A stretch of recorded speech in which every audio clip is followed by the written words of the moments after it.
welcome to my talk.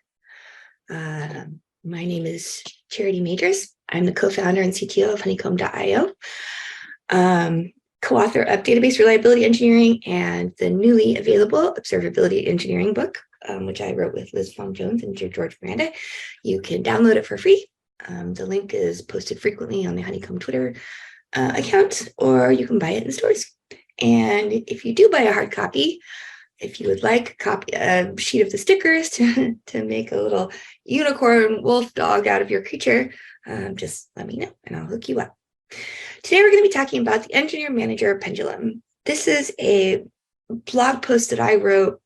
It started with a blog post that I wrote way back in 2017, and I think it remains my most popular and frequently read blog post to this day. But this is actually my first time ever giving a talk about the topic, so I'm kind of excited about that. So for those of us who have been around for a while, there are traditionally two paths to management. One is, the tech lead who, the quote unquote best engineer on the team who then gets tapped to be a manager and, low key resents it, but, does it. And the career manager who becomes a manager at some point in their career and takes that path and just sticks with it. They stop writing code, they stop doing technical work.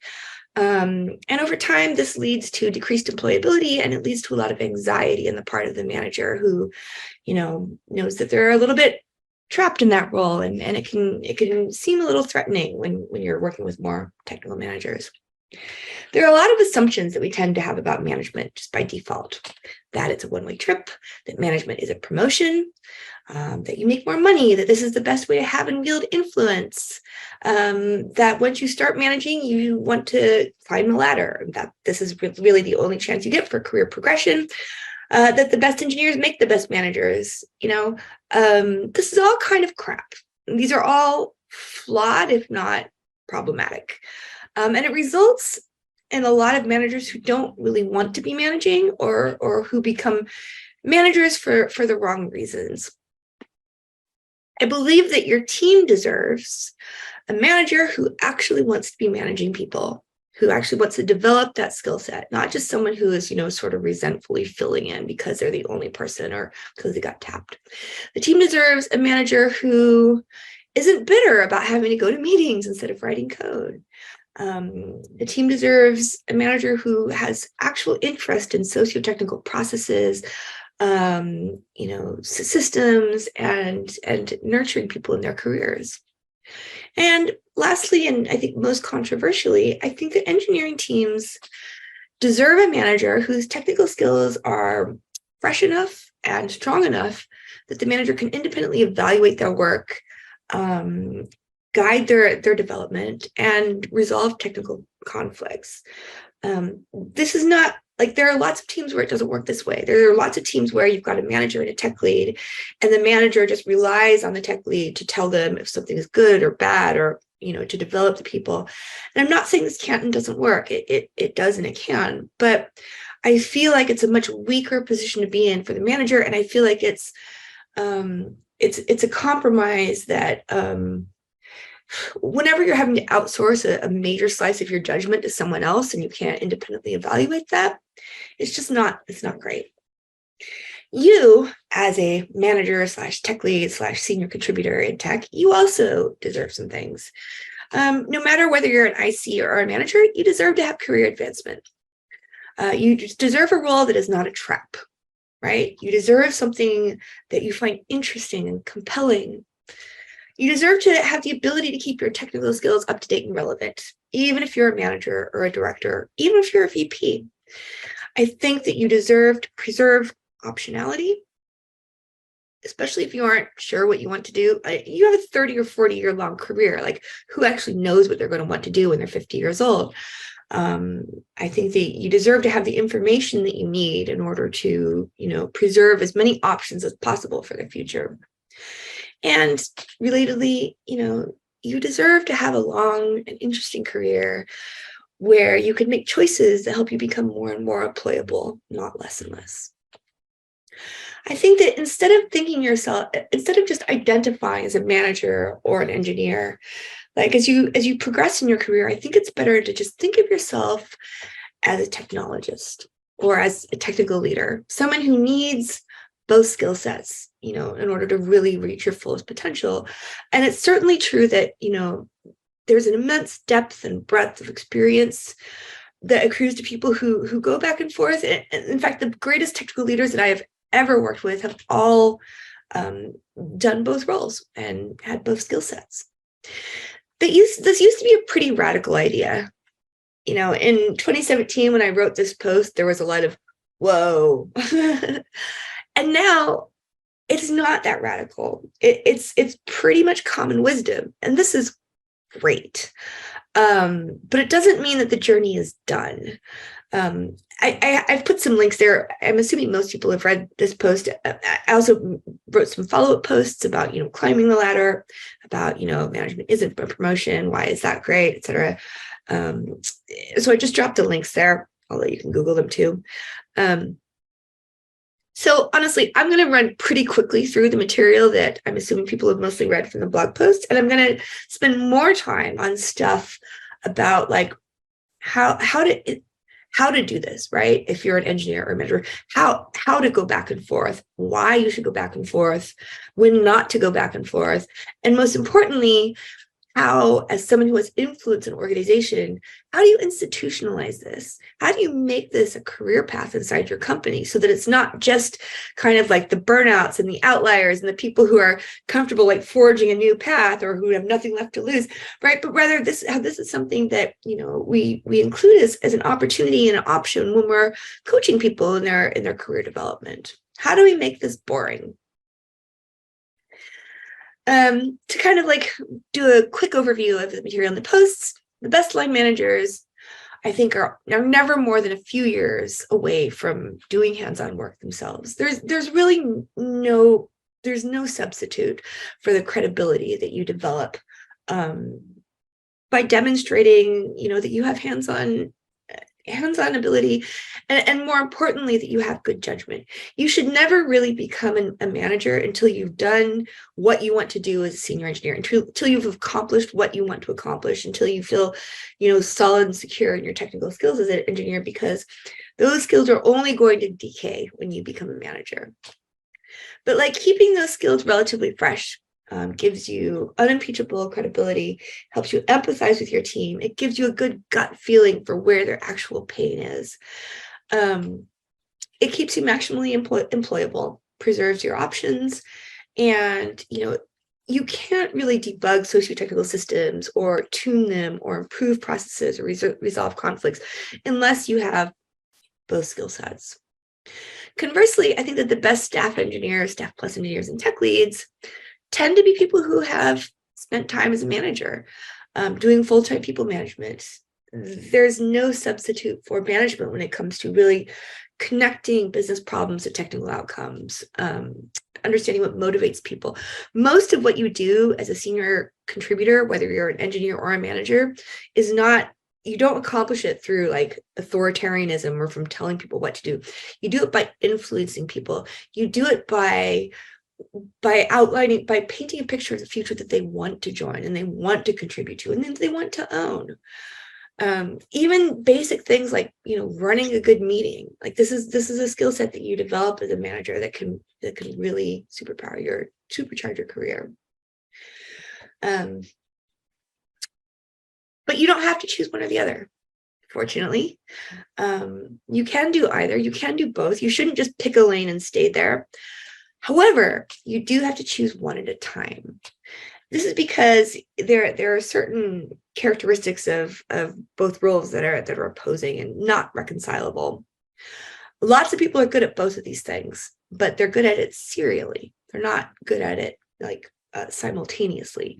Nobody can do both of these things at once and do a good job of them, because both people and code require the same thing: sustained, focused attention.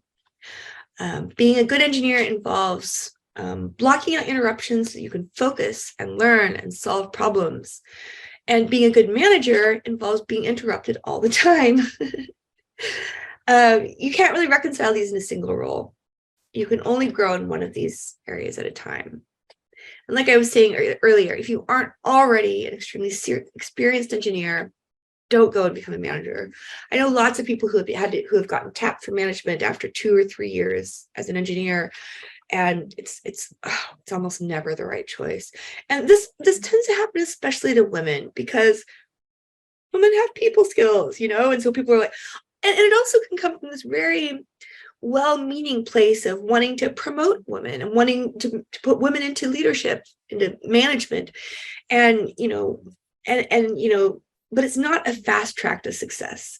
It isn't. It's a way. It derails your career as an engineer. It makes it much harder to go back from management to engineering. I don't recommend people turn to management until they have 7 to 8 years as an engineer. This is an apprenticeship industry. It really takes almost a decade to go from having the basics of a degree, some algorithms and data structures, to really having a craft that you've mastered, that you can then step away from, and be able to come back to it. There's a myth around the best engineers make the best managers, though, and that's just not true. You do not have to be the best engineer in order to be a good manager. There is no positive correlation that I have ever detected between the best engineers and the best managers. But you do need experience, confidence, and good judgment, and you need to have enough experience that your skills won't atrophy. I think of it a lot like speaking a language, right? You learn a language best through immersion. And if you step away, if you leave the country or you stop speaking it every day, you get rusty. You stop thinking in that language. You start having just like when you stop writing code every day, your ability to write that code goes down more quickly than you expect. If you do decide to try management, I think that you should commit to a 2-year experiment. Management is not a promotion; it's a change of career. And when you switch from writing code to managing, all of your instincts about whether or not you're doing a good job or not, you can no longer trust them. It takes a solid 2 years, I think, just to learn enough about the job to be able to start to trust your gut, and to be able to start to follow your own instincts. But I think that when you try to manage the first time, so more than 2 years, but less than 5. After a couple, 2 or 3 years, your skills do begin to significantly decay, especially the first time. Swinging back is a skill in and of itself. So I think that after the first time, the requirements loosen a bit. After the second time, even more so. And after a while, you will get good at going back and forth between the roles. You will, and obviously the more that you can keep your skills sharp while you're managing, the more you keep your hands warm, the more that you can continue to do some technical work, even outside the critical path, the better. You will become unhireable more quickly than you will become unable to do the other skill set. People tend to be pretty conservative when hiring for a role that you're not currently performing. So your best opportunity to go back and forth usually happens internally in the job, where people already know you and trust you. It's a lot harder to be an engineer and get hired as a manager. It's not unthinkable, happens all the time, but it's harder, and there's a higher bar if you're a manager and want to get hired as an engineer, or vice versa. Like I just said, technical skills are a lot like speaking a language. Speak it every day to keep sharp. Interesting management is not like that. Once you have your management skills, they don't tend to decay in the same way. They tend to stick with you. That said, technical skills are very portable. Yes, you need to learn about the local systems. You get better and more efficient and effective at it, at a code base once you know it. But management skills, people skills are a lot more portable. You can take them from place to place with you, and you don't really have to start at the same level of same low level and work your way up. You tend to bring them with you. You don't need as much intimate knowledge of context. So when you become a manager, you're going to hear a lot of people tell you, stop writing code, stop doing technical work. And I understand why people give this advice. And it's coming from from a very good place. It's coming from a well-intentioned place, because most new managers, when they become a manager, they err on the side of falling back to their comfort zone whenever things get tough, right? Like we all do this. It feels good to spend time in your area of competency, and it feels hard to spend time outside of it. So, if you feel very comfortable as a tech lead, as an engineer, when you get exhausted and overloaded as a manager, your tendency is going to want to be to go back and just like write some code to clear your head. And so that's why people give you the advice to stop doing technical work, but it's bad advice. It makes your skills decay a lot more quickly. It loosens your, over time, like the ties of empathy that you have with your team will grow weaker, and it'll be harder to get back in the flow if you do want to be an engineer. So I think that the right advice to give here is a subtler version of this. Stop writing code in the critical path. Don't do anything that people are going to be waiting on you for or depending on you for in order to get their jobs done, but keep looking for little ways to contribute, right? Pick up little tasks, Jira tickets, whatever. My favorite piece of advice for managers is don't put yourself in the on-call rotation, because then, that's in the critical path. You're gonna be blocking people. You're like, I remember doing this myself, right? I was like, I'm going to keep hands on. I'm going to stay in the rotation, help my team out. And as I got busier and busier as a manager, what ended up happening was it ended up placing an unfair burden on my team, because if I was in, say like this was at Facebook, right? If I was in like some performance review meeting or something important, I got paged, I'd have to ask someone on my team to cover for me, right? So even when other people weren't on call, they ended up having to do work just to like cover for me. So I think that the right advice, my favorite piece of advice here, is not to put yourself in the on-call rotation, but do make yourself the first escalation point of first resort, right? Not last resort, first resort. If your on-call has had a tough night, if they got paged a few times, like put yourself in for the next night. Make sure that everyone knows if you're on the weekend, you want to take your kids to see the movies, put me in, I'll cover it for 2 or 3 hours, no problem. If you have to take a long car drive, anything you need to do, I'm your person of first resort. This has a bunch of benefits. It helps you stay sharp. It keeps your finger on the pulse of like, what is it really like to be an engineer here? How painful is it? Is my time being abused? Is my sleep being abused? And it's just such a relief for your team to have someone like that, because you're burst capacity. They don't have to do complicated trade-offs or make sure that they're giving as much time to each person as they're asking to take over for them. It makes things a lot less complicated. It means that on-call just becomes easier for everyone, and they're very grateful. It earns you a lot of credibility and a lot of love. If you become an engineering manager, I talked in the beginning about how there are two, primary pathways, and one is to be, the top dog engineer who becomes manager, and the other is, people become a manager and then just stay a manager forever. I don't think that that's a good choice. I don't think that you can really just be an engineering line manager forever. I think it's a very fragile place to sit long term. You can be an engineering manager forever. I just don't think you can be a very good one.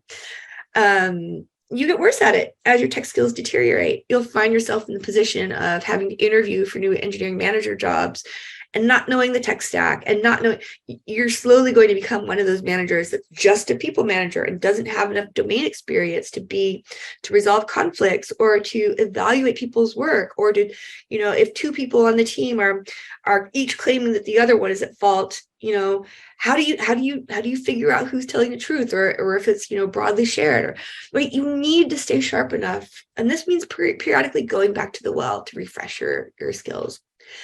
And you should not ever plan on being a tech lead / manager, especially not long term. This blog post that I linked to by Will is the best one I've ever read on why this is so bad for your team. And his take on it is much more about that. The tech lead manager is a common thing that people do to sort of ease engineers into management. You're a tech lead manager with like 2 or 3 direct reports, instead of like 6 or 8 direct reports. And it's like you don't actually get enough management time to become better at your management skills and blah, blah, blah. That's his argument, and I think it's a good one.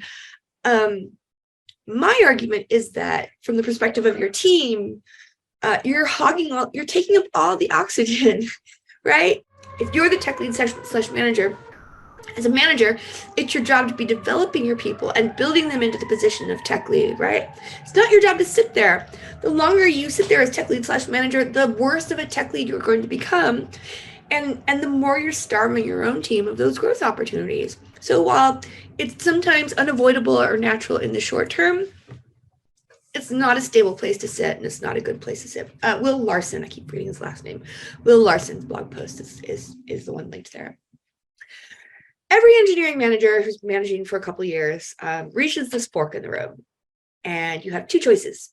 Either you can climb the ladder and try to be promoted to senior manager, director, VP, etc., or you need to swing back and go back to the well, refresh your technical skills. And that's a fork in the road. Sorry, terrible dad joke. The reason this is a decision is because, well, first of all, management, we talk a lot about technical leadership and technical management, but those are not the same thing. Leadership does not equal management.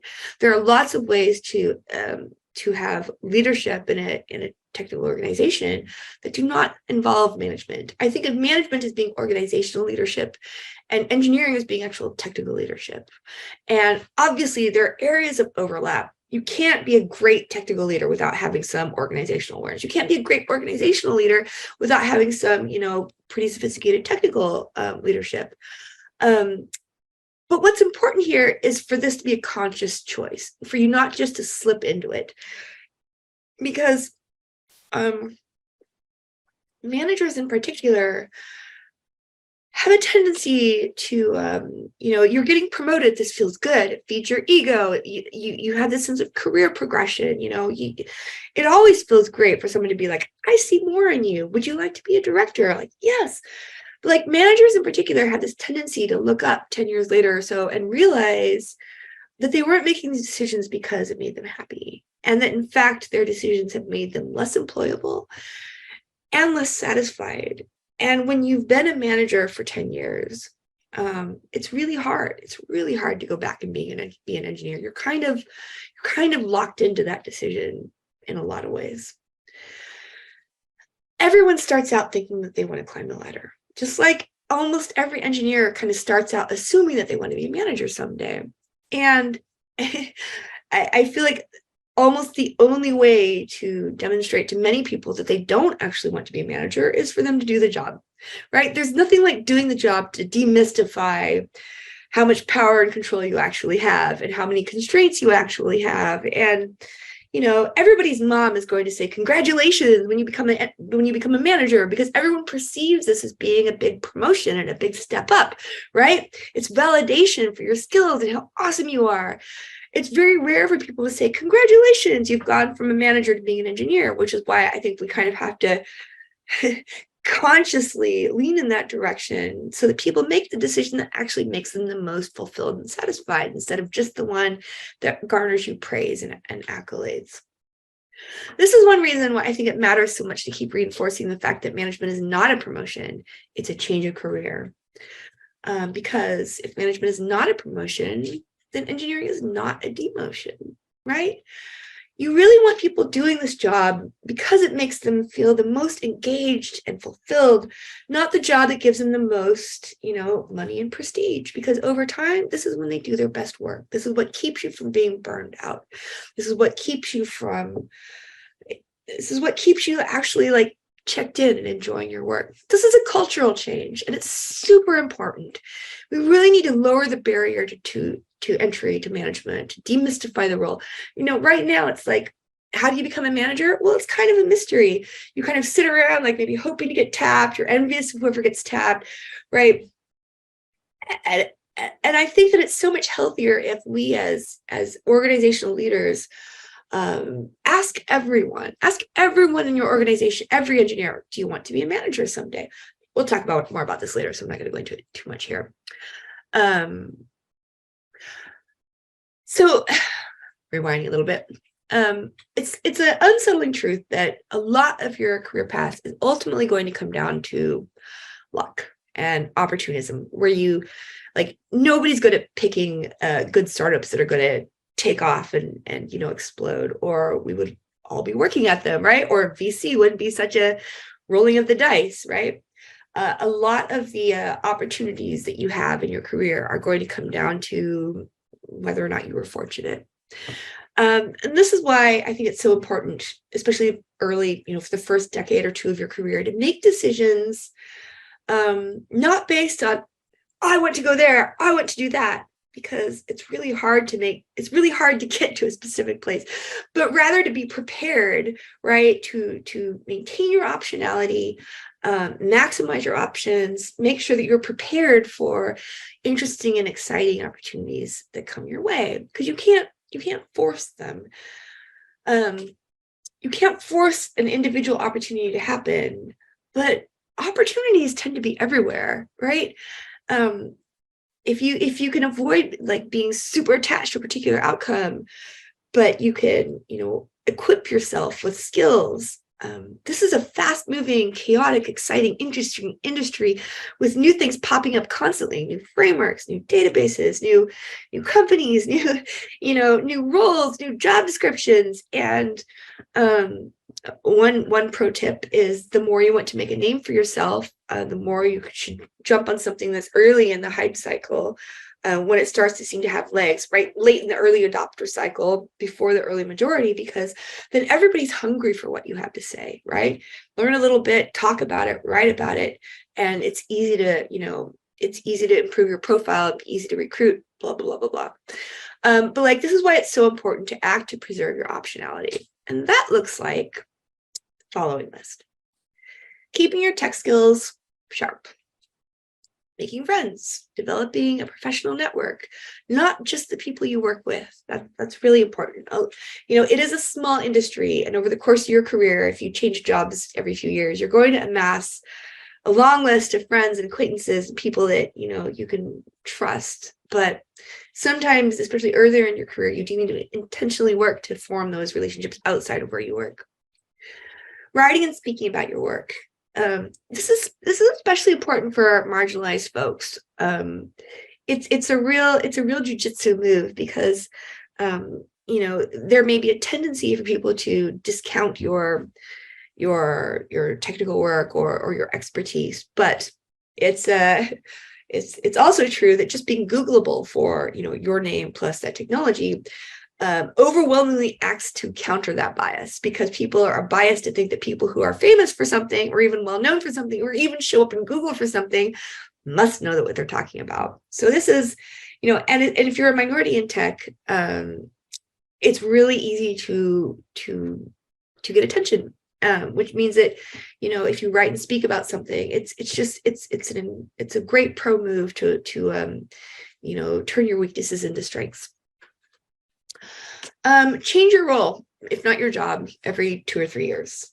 In my experience, 2 and a half years into a role, you're going to know what you're doing.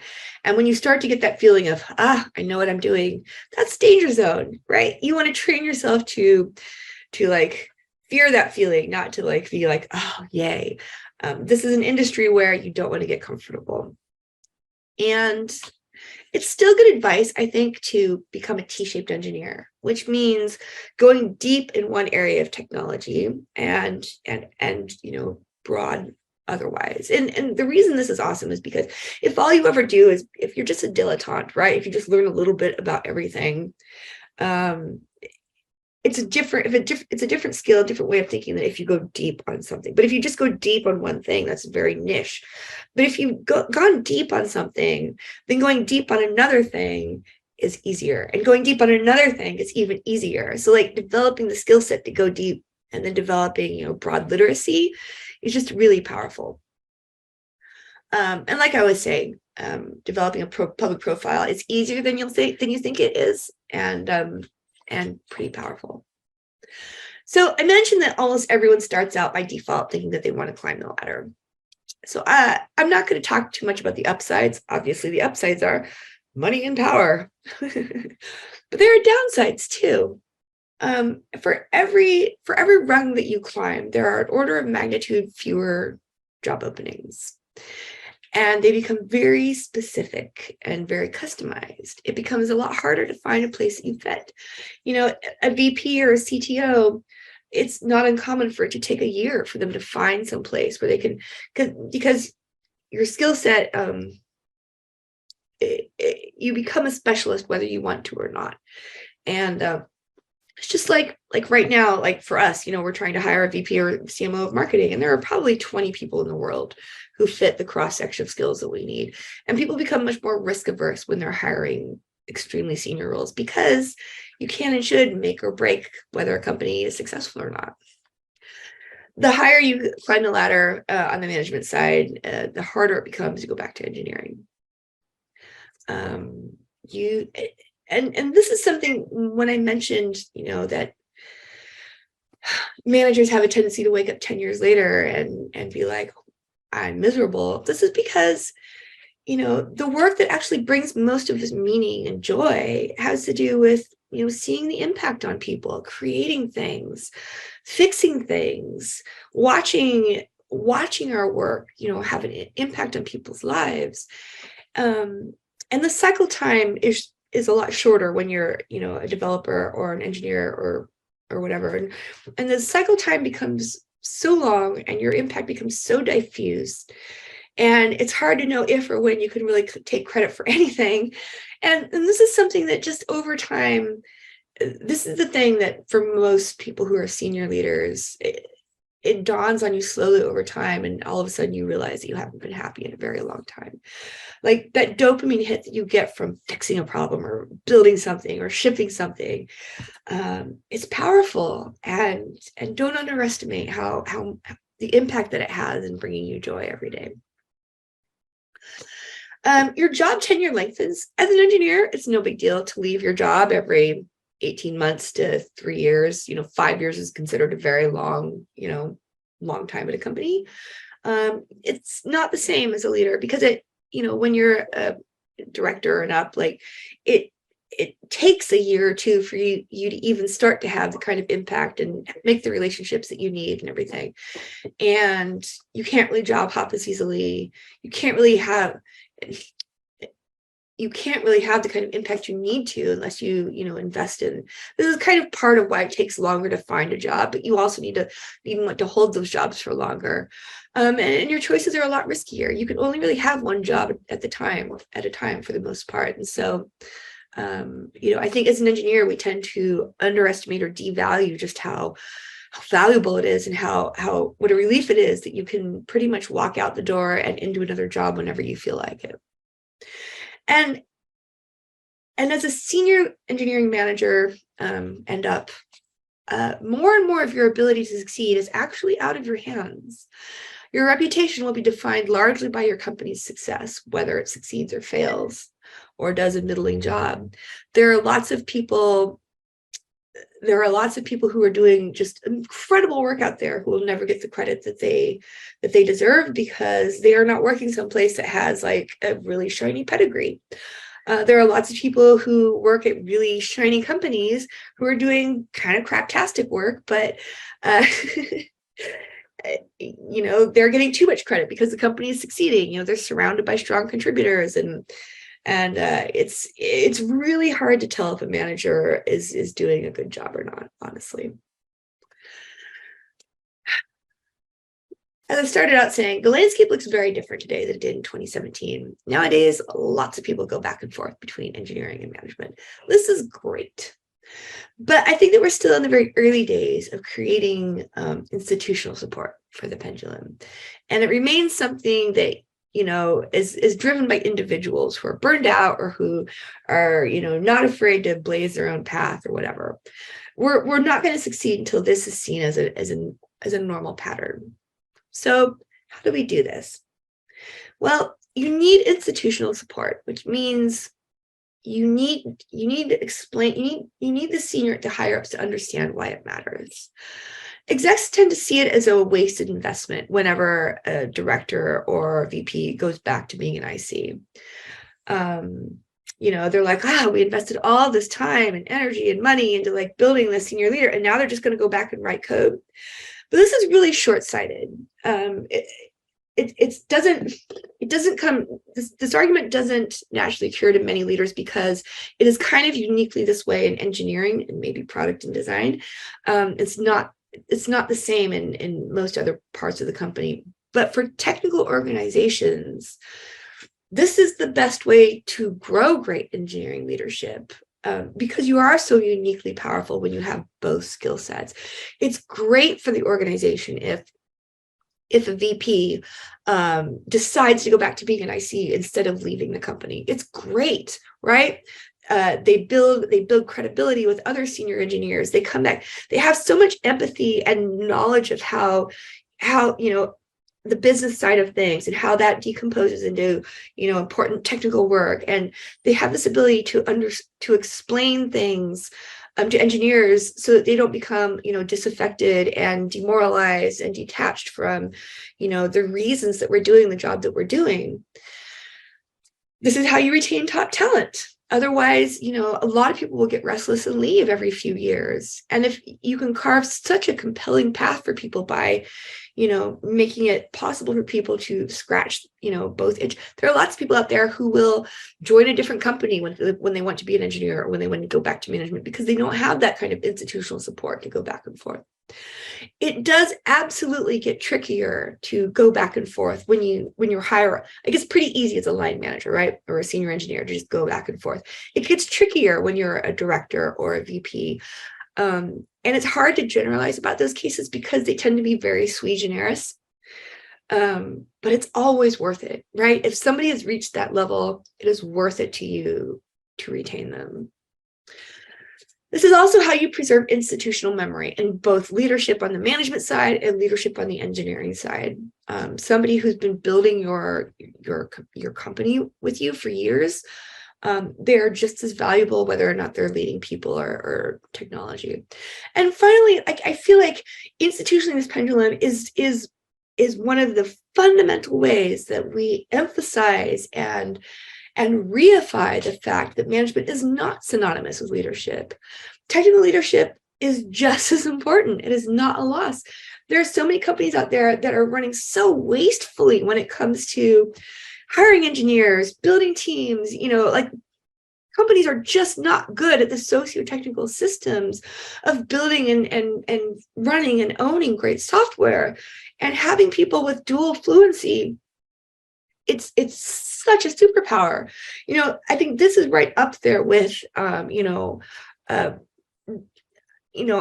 often, urging people to try and get their leadership to read that Jez Humble and Nicole Forsgren book about Accelerate, right? Because that's another thing, that it's not intuitive and it's not natural. It's not immediately apparent to anyone why speed is safety for software. We're humans. When we get, discombobulated or afraid, we slow down, we freeze up, right? We want to go slower so that it's safe. And that book does this great job of dispelling the myth that slowing down will make for better software, because it won't. Speeding up makes for better software. And I feel like this is another one of those sort of it's not intuitive, but it's so true, that kind of hybrid leadership adds up to incredible strength as an organization. The pendulum contributes both to more excellent management and better technical execution. Concrete things that you can do is align your levels and your comp bands. Ask everyone about their career goals. Don't just make it this magical, the fairy will come and tap you on the shoulder if you're getting a chance to be a manager. Ask everyone. It doesn't mean that you make everyone a manager, but if someone expresses, that they'd like to be a manager someday, and if you're like, wow, you'd be a terrible manager, this is a learning opportunity. You can decompose management into all of its constituent skills and work on them. Some people may surprise you. They may get really good at these things when they didn't start out that way. Other people may surprise you. They may start out thinking they want to be a manager, but then they try running meetings, they try hiring and recruiting, they try, mentorship, and they realize gradually that they don't actually enjoy the things that roll up into management. And most importantly, practice transparency, because I feel like the number one reason that most people go into management is because they're sick of being left out. They're tired of not being in the room when it happens. They're tired of not having a say. They're tired of not knowing what's happening. And they just want to know what the hell is going on. And, I've heard so many people at healthy organizations. I was one of these people, right? I became a manager because I was tired of being left out. And I thought that I wanted to run things, but actually all I wanted to be in the room. I wanted to have a say in the work that I did. Most of your top performers will feel the same way. So if you don't want everyone to become a manager just because because it's the only way that they can have a say in things, then you should start by practicing actual transparency. We're wrapping up here, but please don't build a system where people have to be a manager if they want to be in the loop. Hierarchies are inevitable because they're efficient and effective. But command and control management is toxic. You can have hierarchy without authoritarianism. Management is overhead. Let's not forget this. Management is a support function. It's not a boss. It can be helpful to just practice visualizing your hierarchy upside down, like a tree, right? Your management is a support system, not dominance. Ultimately, we're all here because of the work that ICs are doing, building things, shipping code, fixing things, making users happy. That's the reason we exist. We don't exist to glorify management. If you're not a manager, if you're not happy as a manager, please don't do it. You're not fooling anyone, and it hurts everyone around you. You might feel like you're making a grand sacrifice, to better the company, but I promise you, you're not. Be honest with yourself. If you don't enjoy it, find a way to get out of it, because don't be one of the reasons that people burn out of tech. And finally, you can build a very long, healthy, flourishing career just by leaning into your curiosity, your love of learning, your remembering to be afraid of feeling too comfortable, and surround yourself with amazing people. Go where amazing people are, and be one of the amazing people that people want to follow. But don't stay at a toxic job just because there are great people there. Don't reward terrible managers with your presence. There are places that run healthy companies where they're honest and transparent with you. I think that embracing the engineer-manager pendulum is a really good sign of a lot of healthy cultural traits, and so it's something to look for. But in the end, only you get to say what success actually looks like for you. So, the end.